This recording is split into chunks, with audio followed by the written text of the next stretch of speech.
let the Lord be your portion. Amen. A lot of times we get portion, the portion that we think about in this world is different from the portion that God renders or God gives. And so when we think portion in this life, we think about peace and small. But when God talks about portion, it's a totally different thing. And I'm happy you brought us back to this because you opened up some things in my eyes that I never looked at from that standpoint. And understanding why the old people always say the Lord is my portion forever. And you would just put that in their spirit. He would say that all the time. And so he shared with us what that really means, to get in deep in what that means. And so our foundational scripture for our PowerPoint discussion today is back in Lamentations. It's Lamentations chapter 3, in verse 24. That we're going to be delving in and working with today. And it's still there with us being positioned in the Lord to prosper in Him. Amen. And so the scripture says this. It says, the Lord is my portion, saith my soul.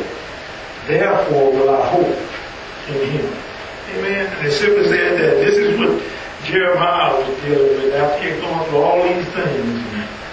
He talked about how for 20 verses, he just talked about how it seemed that God had left him, everybody had left him, and he was all by himself. And at this point he's weeping, and he's mourning, and he's grieving.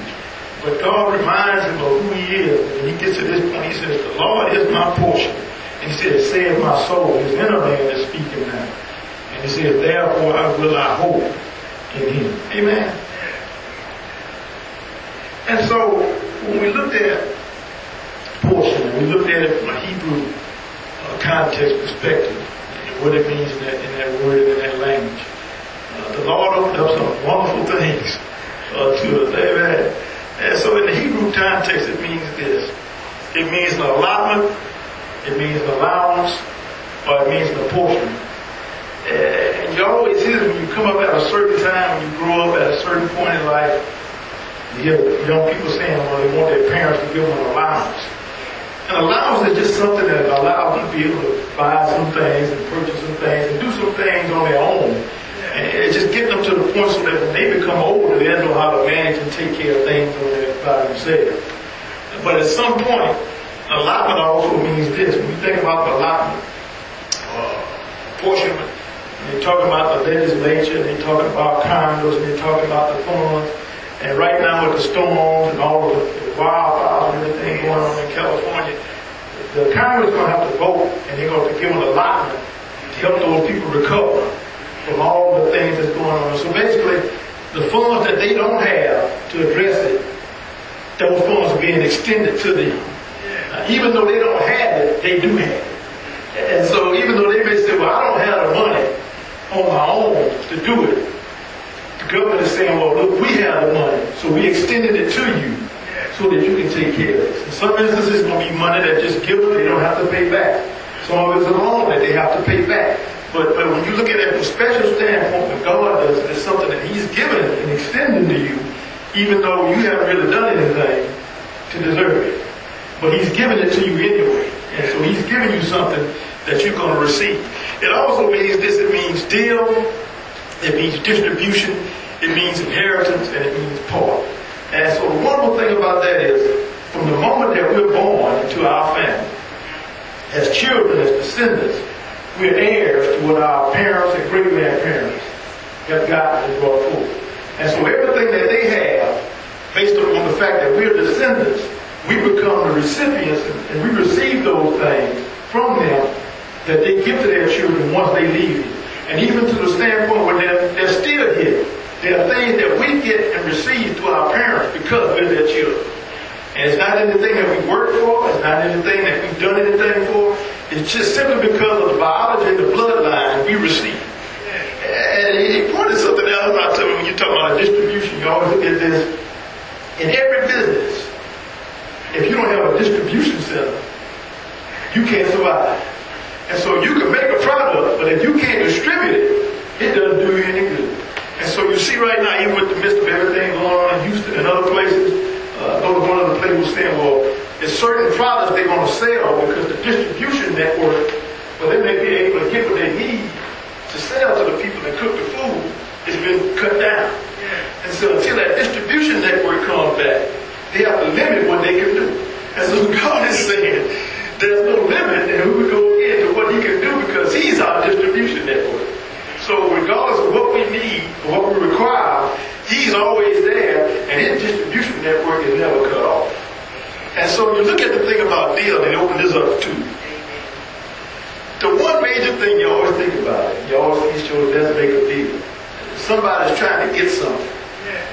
And the funny thing is, everybody says, well, I want a good deal. Even when you go to buy a car, well, I'm looking for a good deal.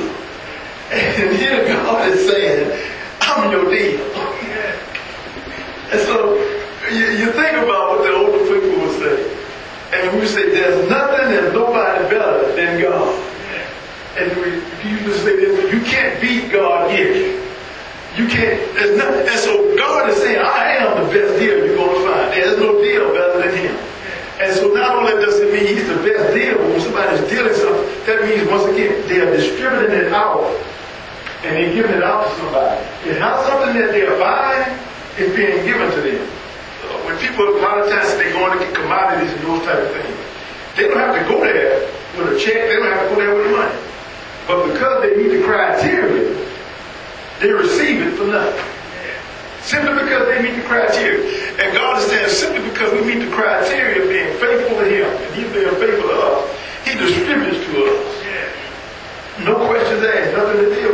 No money we have to give him. He gives it to us because we meet the criteria to receive. Then you think about, this is what portion means also. It means to partake. And what did Jesus tell us to do? When we come in every time to take the Lord's Supper, he said, you have to partake of my body and my blood. And so we are portioning Jesus. And so Jesus is giving himself, he's portioning himself to us, but by us partaking of that, we're receiving what he had. Even from the standpoint, Paul talked about us partaking of the word. And you think about that, what the Bible says, we're supposed to eat the word, partake of the word. And so the word is our portion. And so you look at all of this, how God has worked this thing out. And this is the other thing it means. It also means this. It means flattery. Not being boastful and prideful and arrogant, but flattery in the way that it means adulation, praise, and I love this part, sweet talk. And then worship. And then what did David say about the word of God? It's sweeter than the honey and the honeycomb. He said his speech gives me, and we always talk about that when people, that was to be careful, don't let those folks sweet talk you. And notice what it says God's talking. Sweet talk. It's pleasant. And what does he say the gospel is? Good news. Sweet talk is good talk. But then this is the part that really just blew me away when the Lord opened this up. Portion also means smoothness and smooth stone. And I looked at it, he said, smoothness and smooth stone. And so let us remember all of the things, everything in the Bible that talks about stones and smooth stones. And when the first time we really see this, it talks about the lots that were being cast for people to make decisions. They used smooth stones as the lots. So it wasn't dice a lot of times like we think they are. It was just smooth stones that were maybe of different colors. And based upon which stone came out, that's how they would make decisions. Then David used a smooth stone to make a light. So he went down to the creek. But he chose 5. But he only needed 1. And then you think about that same smooth stone. He put it in a sling. But notice it goes along with the word where he told us that if we're going to bruise the enemy's head, and he's going to bruise our head. And so where does the stone lie itself? In the forehead of the giant. And so one smooth stone takes out the giant. And in essence, Goliath is the symbol of Satan. And so he said the stone is going to crush the enemy. And so God is saying a smooth stone. And even from the standpoint, when we want to take a stone and make it skip across a pond, you know what kind of stone we get? You don't get any kind of rock. You get smooth rocks. Because they skip better. If you get a boulder and try to make it skip, it sinks. But when you get a smooth stone and you cast it over the water, and what did it say Jesus did?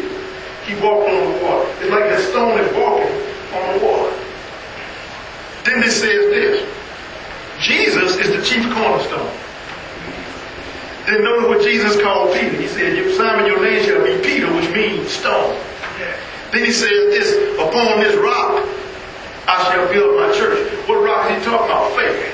And so faith is a stone. The church is built on a smooth stone of faith. And then he talks about us being his stone.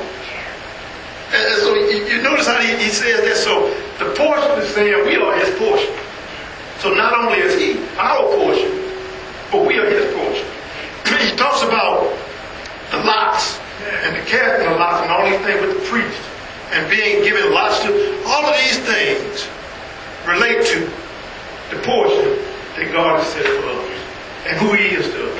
And so when God says portion, he's not talking about this. He's talking about. And so remember he said, my thoughts are not your thoughts, my ways are not your ways. So when we think of portion, we think about slices. But when God says portion, he talks about the whole and everything else. See how he works that? And so we're going to just go over some portion of scriptures that the Lord has shared with us on the day. First one, Psalm 16 and 5. The Lord is my chosen and assigned portion. My cup, you hold and maintain, what it says, my life. And what is it? The smooth stone. And the portion is the life. So, you are my portion, but you maintain my portion. And thank you, Holy Ghost. What is it? A lot of times, the old people used to say at times, they tell us, look, baby, this is my portion. Hold this for me. Till I get back. They will say, look, this is my portion right here. Take my portion and go give it to so-and-so. Or hold this portion until I get back. Or this is the portion I'm giving you. Take care of it till you need it because you're going to need it later. That's what those old folk were saying. I'm giving you a portion. So you may not need it now, but when you need it, you can use it. And so God is saying basically, a lot of times we don't look at the thing that we need God, but God is always there regardless because we need Him. And that's the thing we look at the standpoint that we don't need God all the time. We talk about that too deep. Say, well, if you're going to trust Him for the big things, don't just trust Him for the little things. Trust Him for everything. And so here He's saying He's our portion, He's our cup, and we ought to be maintained by our portion. Then in Psalm 73 and 26, do what he says.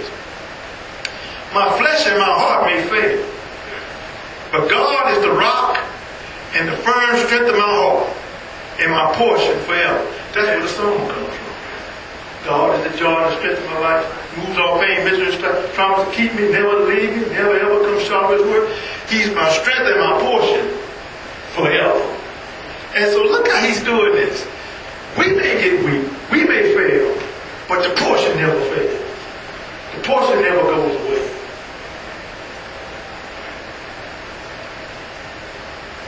Psalm 119:57. This is what it says. You are my portion, O Lord. I have promised to keep your words. And so here we go. He's the portion, but His words are also His portion. And so what we just said, they will give us a portion, and we will promise to hold that portion until they get back. So here the psalmist is saying, you are my portion, and I promise to keep your words. In other words, I promise to keep your portion. The portion that you've given me, I promise to hold on to it. I'm not going to let anything happen to you. Whatever portion you've given, I'm going to keep it.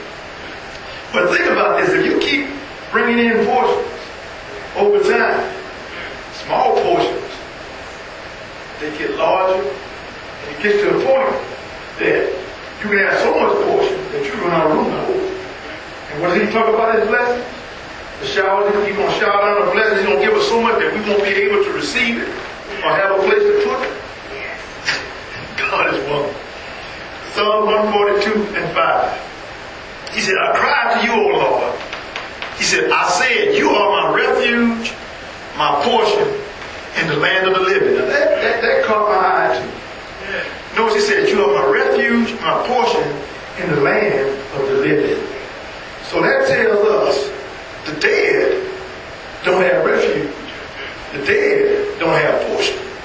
And so those in hell is not a refuge for anybody. And hell is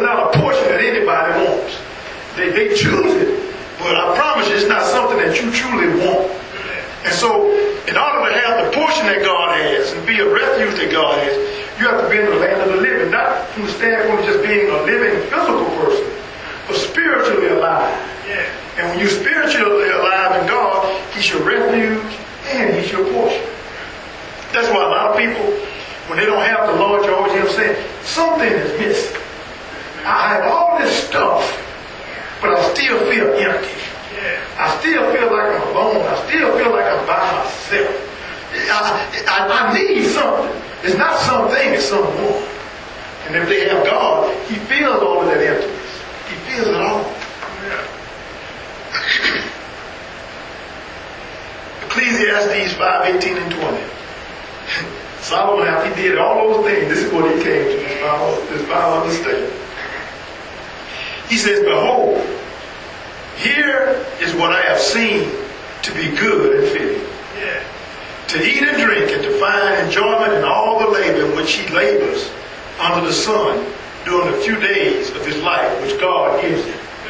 And notice he thought he was doing all this stuff, but now he realizes God is allowing him to be able to experience and to share and enjoy all these things.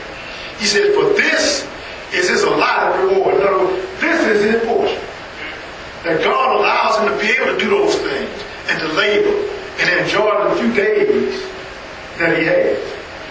And then he says this, also, every man to whom God has given riches and possessions, He has also given the power and ability to enjoy them and to receive this as his allotted portion and to rejoice in his labor. This is the gift of God to him. So notice, when God gives the riches and the possessions, and God gives you the power, as it says, to enjoy it and to rejoice in that labor. And it said that is a gift of God. And so when people start saying, well, I'm a self-made millionaire, everything I've got on my own, they're fooling themselves, they're deceiving themselves. But then look what it says in verse 20. For he will not often consider the troubled days of his life, because God keeps him occupied and focused on the joy of his heart, and the tranquility of God indwells him. And so it goes right back to our old grandparents. All kind of things can be tore up and going terrible around them, but they still had joy in their heart. And they would always say, this joy that I had, the world didn't give it. You see? And the world can't take it away. And so, but it was so simple. And what they would say. And as children, we would look at it and think it was crazy. But it was word. Now, they couldn't tell you where it came from, Ecclesiastes. But God put Ecclesiastes in his spirit. And so God gave me this because God gave it to me. He's allowed me to enjoy it, and there's no trouble with what God gave me. I don't have to sit up at night worrying about whether it's going to be taken away or try to manipulate and deceive people to try to hold on to my billions of dollars because somebody's trying to take it from me. Because God gave it to me, I don't have to worry about it. And regardless of what the situation is, if they try to take it, one thing they can't take that joy that God has given me. And that's what the devil had to find out about Job. It wasn't about the thing. It was about God. And once he found that out, he was still more upset. Because look what God did. Thank you, Holy Ghost. It said he took everything that he had. But in the end, this is what the scripture said. Job received a double portion. So he got twice as much as what he had before. And we were talking about there was some ministers, some other friends. And the thing was, they said, well, it wasn't so much a thing about God rewarding Job, which he did. But he did it to make a fool of Satan. Because Satan said in the first place, the only reason why Job served you the way he did because of all the things you had given him. So God is telling the devil, well, basically, if he served me for the little I gave him at the beginning, well, you know he's going to serve me now because I'm giving him twice as much. And so Satan is just upset because everything he says, God just turned it around and throws it right back in his face. But God has said this, the portion that he gives us in this life, it said he stays on our mind. That means he keeps him occupied. That means he stays on our mind. And what the Bible says, He will keep those in perfect peace who keep their minds stayed on him. So God said, I occupy their mind. I put joy in their heart, and that's what they focus on. And it just dwells in them. That's the portion that I give my children and my people. That's powerful. And so these are some portions that we want to share with you today. First, let the Lord be your prosperity. That means let Him be your fortune and your success. Let Him be your opportunity. He's the one who opens doors. He opens the doors that no man can close and closes the doors that no man can open. Let Him be your prosperity. What are the people always talking about when they look at each other? We're looking for new job prospects. We're looking to develop this property for a possible way of earning more money. All these prospects, you need job prospects and educational prospects. But God says, I'm your prospect. And what did they call it when they were searching for gold and over with? Prospect. They were killing each other over there. God said, you got me. You want to prospect? Prospect me. Let Him be your reassurance. He's your comfort. He's your guarantee. God gives you a guarantee. You don't have to worry about it being a limited guarantee. He's your triumph. He's your overcoming. He's your victory. He's your inspiration. He's your motivation. He's your stimulus. I want to be a motivational speaker so I can help people and lift people up. God, look, I'm your motivation. If you want a stimulus, I'm your stimulus. He's your operation. That means He's your function. He's your process. How you function? Why are you able to walk? He woke me up this morning. He gave me the strength in my labor so that I can do the things I do. What the old boy said? He gave me the power to put on a raiment. Portion. And what did he say then? He gave me an ample portion of health and strength. See where that word comes? An ample portion of health and strength. And then there's the other thing. Let the Lord be your necessity. He's your essential. He's your must. Who must I have? Him. Who do I need? Him. Who's essential in my life? He is. Because I can't do anything without Him. The other one is this. Let the Lord be your place. That means, what is it? Your dwelling, your home, and your station.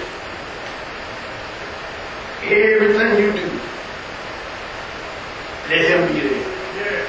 You abide in Him. What did Jesus say? You abide in me, I'll abide in you. See, because if you don't abide in me, and I don't abide in you, you can't do nothing without me. Let Him be your place. Let Him be your order. That means your arrangement, your direction, and your instruction. What do we say? Order my steps. In your word and your love. Steps of a good man. See? Portion. Rest.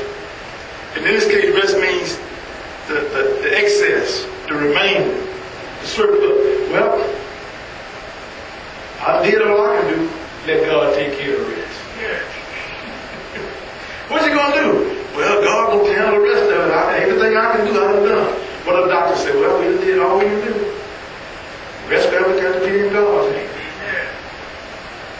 We say these things and don't even think about it. Tranquility is calm, the quiet, the stillness, blessed assurance, blessed peace, blessed quiet. Your indicator, that means He's your guide, He's your gauge, He's your point. We all know on the cars, a lot of times we want to make sure we have the gauges in it. We don't like the lights too much because if the light come on, that's a bad thing. But we can watch that gauge and see if that gauge is going up or down. And God is saying, I'm the gauge, you're the guide. What's those songs? Guide me over. Bring you over. People through. See that? Portion. There we go again. Let Him be your ovation. He's your applause. He's your approval. He's your good word. When somebody does something well, they say, well, they give him a standing ovation. They give him a good word. God that. Whenever He's your ovation, He spoke up for Abraham, He spoke up for Job, He spoke up for Moses. And Jesus said, it'd be better that a millstone be cast around the neck of a person who's messing with one of his children. God praises, he gives applause to his people, to his children. He recognizes his children. The other thing, let him be your nutrition. There we go. Let him be your diet. Let him be your food. Let him be your sustenance. Let him be your nourishment. When Jesus was sitting there at the well, and they were going into town, and he said, well, Pastor, you hadn't eaten anything. He said, I got meat you don't know about. I got meat you don't know about. Diet, food, sustenance. In the wilderness of 40 days, 40 nights. Satan said, well, the physical man going to be weak. Spiritual man had the right diet, had the right food, and he had the right sustenance. Think about it. In every situation, there's problems. They thought they would be hungry. The children of Israel, they thought they didn't have the food. He sent bread down from heaven. We're tired of eating bread. We want meat. Just send quail down. And the thing is, a lot of times we say, well, I'm going to catch my blessing and pick it up. In every situation, you ever think about that? You try to get one of these food, but you put the money in your food, the money's flying in there. It's hard to catch that money. But when you open up and just let it fall in like God has said it to fall in, you pick it up, you get a whole lot more. That's what it is when God's your portion. So look, he's covering everything. And so we're going to conclude. And the Lord wants us to share this. Always remember and know that with the Lord being your portion, this is what you have. See, that's the wonderful thing to share with us. When he's your portion, you have the all, the already, and the always. That covers everything. All, already, and always. You have the benefit, you have the blessing, and you have the honor. It's all covered. You have the compensation, you get the confirmation, and you have the consolation. You think about that. You think about everything with football season, everything going on before you make a reservation. The first thing you got to do, you got to have that compensation, you got to have the money. But hotel that will take in if you don't pay them. Once you pay them, you better make sure you get the confirmation numbers from them. If you don't get the confirmation numbers from them, you go there, you can find yourself in a serious situation. And after that, when you give them all those things, then you get the consolation of being able to go and rest and know you have a place to abide. And not worry about whether you have a place to sleep and lay your head. It also means this, in him being your portion, you have to eat, you have the every, and you have the extra. So each thing you need, he's there. Everything you need, he's there. And the extra you need, he's there too. That's why he said, I am that I am. Then he says this. The portion means this. You got the foundation, the frame, and the fulfillment. You got to have a foundation for the house. After you lay the foundation, you got to frame it up. Then once you frame it up and put everything around it, put everything in it, then it's been fulfilled. He's all in that. You need your goal, your guarantee, and he's your glory. You can't have glory without God. Because God is glory. The glory that Satan shows is not glory. It's glitter. That's all it is.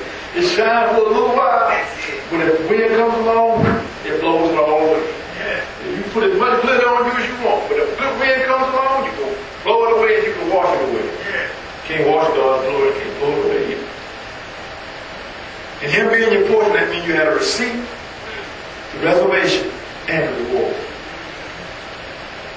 The receipt shows that you have actual purchase, that it belongs to you. And even for Christmas, what do people do a lot of times? If they give you a gift, and they're not sure it's going to fit, they say, well, look, here's the receipt. Because if you don't have a receipt, you can't go back to the store and do it another way. And so God is the receipt, then he's the reservation, which means everything is already aligned before you get there. And then he's your reward. So, he's the receipt, which means he's the thing that shows that you've been purchased. He showed us who purchased. Jesus did the purchase. But in giving Jesus to us, who is the receipt, when we receive him, that means we can get the revelation. If I get the revelation in him, he also rewards another thing. By him being the portion, he's the source, he's the standard, and he's the supply. Who do we go to? God. Who sets the standard? He said, when the enemy comes in like a flood, the Lord will settle him. Who sets the standard? The standard is that everybody that got there, what they have to meet. He is the standard. Then you got to supply. I shall supply all your needs according to my riches and glory. He's all of that. Then he says this, he's the treasure, he's the triumph, and he's the truth. You're going for the treasure. But in order to get the treasure, you got to be triumphant. And once you're triumphant, they got to make sure and validate that you are truly the victor. Even in the Olympics, they run, they do everything. After they run the race across the finish line, they still have to validate who came in first. When the horses cross the finish line, they still have to validate who came in first place. And that's the true validation. God is the treasure, the triumph, and the truth. And then it's this. He's whatever, he's whenever, he's the wherever, and he's the whoever. With whosoever will, let us come. Wherever you are, I'm right there with you. If I go into heaven, Lord, you there. If I go down the hell, I go in the darkest place, wherever I go, you there. There's no place that I can go that you're not there. That's what portion is we talk about God. So leave with this. Don't gamble away the Lord as your portion. Don't get rid of the Lord as your portion. Don't give away the Lord as your portion. That's what the devil wants you to do. He wants you to give him away. Gird yourself with the Lord as your portion. Grab the Lord as your portion. Guard the Lord as your portion. No matter what, the open say, no, silver and gold, ain't no money, ain't nothing you can give me in exchange for the Lord. Don't trade and don't trash the Lord as your portion. Take care of him and treasure him as your portion. Because what the old expression, you never miss your water till the well runs dry. Don't pawn your portion for a penny. In other words, don't take a double deal or nothing. Because a pittance means nothing. And the devil always trying to get folks to deal away the portion that they have in God. It's almost like Jack and Bean stuff. He trains the cow with the beans. He always trying to get you to train the better for something worse. That's not a deal. That's a done. Preserve your portion for perpetuity. That means hold on to it. Maintain it for eternity, forever, till infinity. Don't ever let go for the portion that you have in the Lord. Don't ever let him go. Don't ever. Because to let him go is to let everything go.